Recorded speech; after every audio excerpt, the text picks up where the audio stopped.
Welcome back. Gang activity is rampant in the United States of America. Mexican drug cartels have practically taken control over 1,000 U.S. cities, spreading drug use and violence like wildfire. Just take the city of Chicago. There has been a tremendous spike in homicides. By March 31st of this year, already 141 people have been killed. That's a 72% jump from March of 2015, when 82 people were killed, and most of it is connected to gangs and drugs. At this rate, 550 people will have been murdered in Chicago by the end of the year. Now, according to the National Gang Center, over the past 5 years, there has been an almost 10% increase in the number of gangs, an 11% increase in the number of gang members, and a 23% increase in gang-related homicides throughout the U.S. All this stuff connects, my friends. And here's a shocker. Most gang members join at the age of 12. 17% of gang members are 14 years old or younger. Joining me now to weigh in on this is syndicated radio talk show host Howie Carr.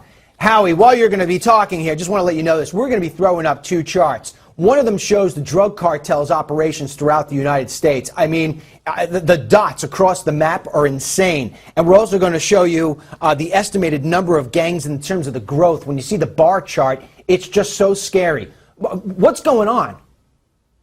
Well, I think this is a byproduct of the illegal immigration that's out of control and has been for 50 years. And now, at least until recent years, until maybe the Bush administration or the Clinton administration, you tried to deport these people. Now they're welcomed into the country. They're called unaccompanied minors, and they're put on welfare automatically. They're settled in various cities across the U.S. It's an amazing thing. We're subsidizing MS-13.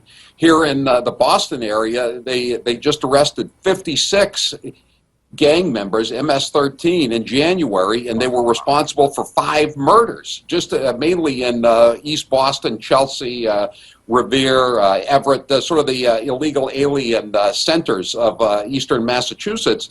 And you know, they're all, like you say, in their teens or their early 20s. I'll tell you how vicious they are. They just filed some court documents yesterday. They killed a 16-year-old illegal alien from Guatemala. He was living in Chelsea, which is just north of Boston.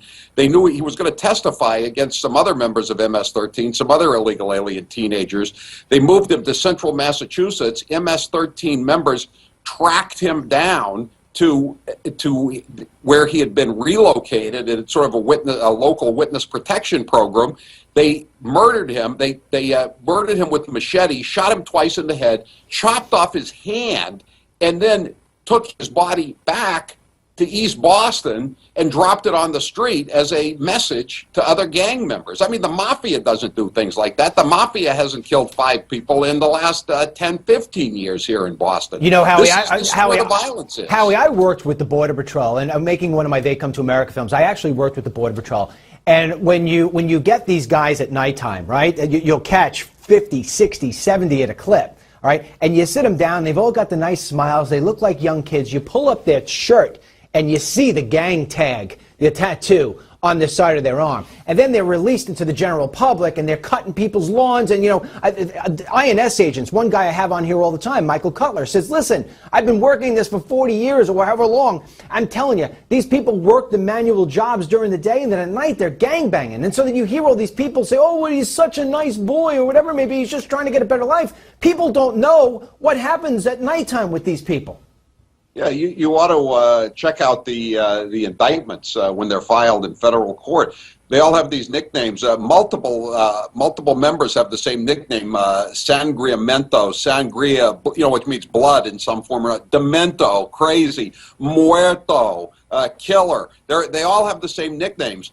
And, you know, the thing is that the media, the mass media, is so politically correct, so unwilling to offend anyone. They want to make it a celebration of diversity. You know, you have this opioid crisis going on in the United States, and so all the emphasis is on a couple of Dr. Feelgoods prescribing Percocets and Vicodins to grandma. And the fact is that most of the problem is heroin coming in at a it's being peddled by illegal aliens who are on welfare of all forms or another. We have all these heroin arrests here in New England.